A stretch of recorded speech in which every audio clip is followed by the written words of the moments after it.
খাগড়াছড়ির পাহাড়ি জনপদে আঙুর চাষ করে সফলতা পেয়েছেন উদ্যোক্তা মোহাম্মদ সালাউদ্দিন।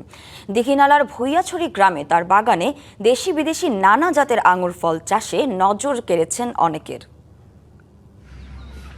খাগড়াছড়ির দীঘিনালা উপজেলার ভুইয়াছড়ি গ্রামের উদ্যোক্তা মোহাম্মদ সালাউদ্দিন প্রচলিত আম চাষের পাশাপাশি নতুন কিছু করার চিন্তা থেকেই তিনি ইউটিউব ও ফেসবুক দেখে আঙুর চাষে ঝুঁকেন।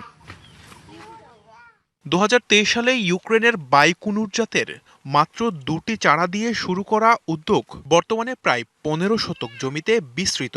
বাগানে এখন প্রায় 60 ধরনের দেশি বিদেশি আঙুর রয়েছে।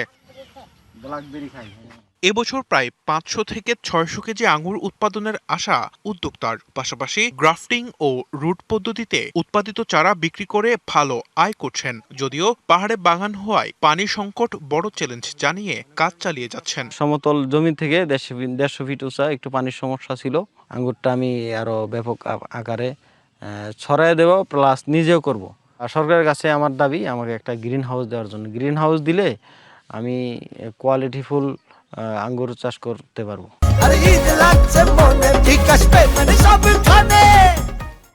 উদ্যোক্তা মোহাম্মদ সালাউদ্দিনের এই উদ্যোগ দেখে আগ্রহী হচ্ছেন অন্যান্যরাও। কৃষি বিভাগ জানায় পাহাড়ে নতুন সম্ভাবনার ইঙ্গিত সালাউদ্দিনের বাগান। এই উদ্যোগ সফলভাবে সম্প্রসারিত হলে পাহাড়ি কৃষকদের লাভজনক বিকল্প ফসল হিসেবে প্রতিষ্ঠা পেতে পারে। পাহাড়ের মাটি আঙ্গুরের মতো এরকম দামি ফল বা পশ্চিমা বিশ্বের যে দামি ফলগুলো আছে সেগুলো চাষ করা সম্ভব। উনি যদি সফল হয়, আমরা আশা করি যে আঙ্গুর চাষটা আমরা দীঘিনালার অন্যান্য উদ্যোক্তা চাষীদের কাছে এটা আমরা ছড়িয়ে দিতে পারবো।